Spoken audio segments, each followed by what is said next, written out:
بسم اللہ الرحمن الرحیم۔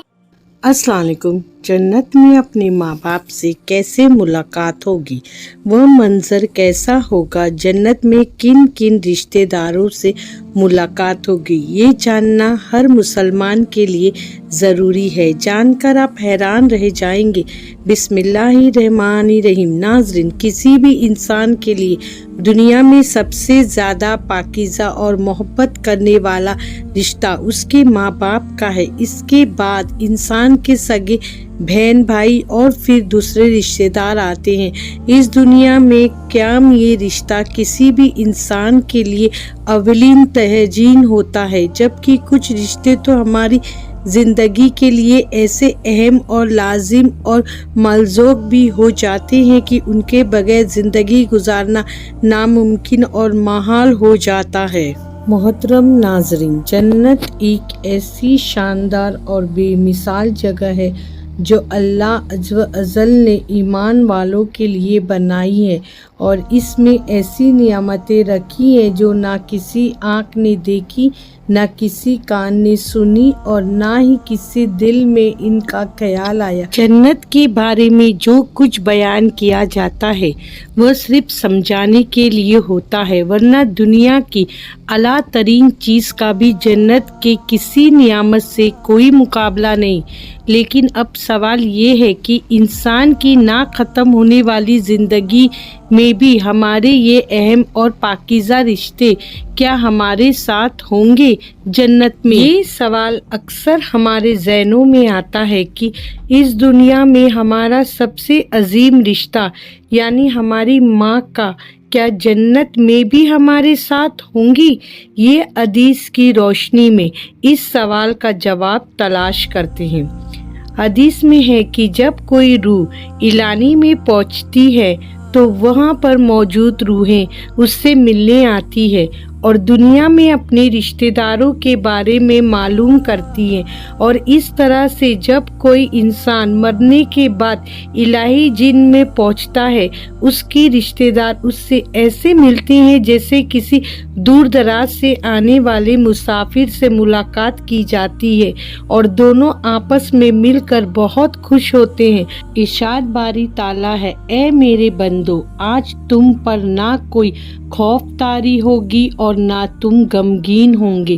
میرے وہ بندے جو ہماری آیتوں پر ایمان لائے تھے اور فرما بردار رہے تھے، تم بھی اور تمہاری بیویاں بھی خوشی سے چمکتے چہروں کے ساتھ جنت میں داخل ہو جاؤ۔ ان کے آگے سونے کے پیالے اور گلاس گردش میں لائے جائیں گے، اور اس جنت میں ہر وہ چیز ہوگی جس کی دلوں کو خواہش ہوگی اور جس میں آنکھوں کے لذت حاصل ہوگی۔ ان سے کہا جائے گا کہ اس جنت میں تم ہمیشہ رہو گے۔ محترم ناظرین، ان آیت سے یہ بات ثابت ہوتی ہے کہ جنتی مردوں کی بیویاں بھی جنت میں ان کے ساتھ ہی ہوگی اور ایک ساتھ ہی جنت میں رہیں گے۔ وہ جنت میں انہیں ہر وہ چیز مہیا کی جائے گی جس کی وہ خواہش کریں گے۔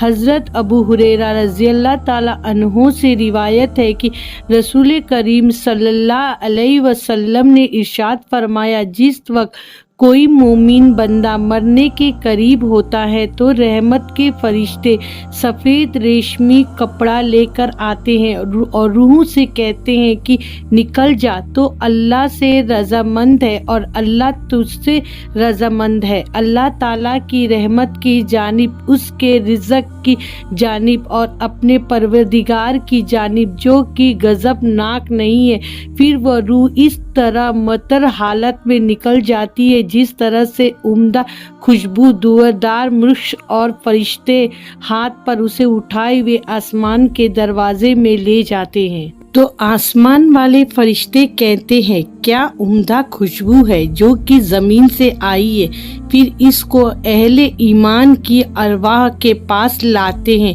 تو وہ ارواح خوشی ہوتی ہیں، اور یہ وہ خوشی اس خوشی سے بھی زیادہ ہوتی ہے جو کسی بچھڑے ہوئے کی آمد سے انسان کو میسر آتی ہے۔ پھر وہ پہلے سے موجود مومن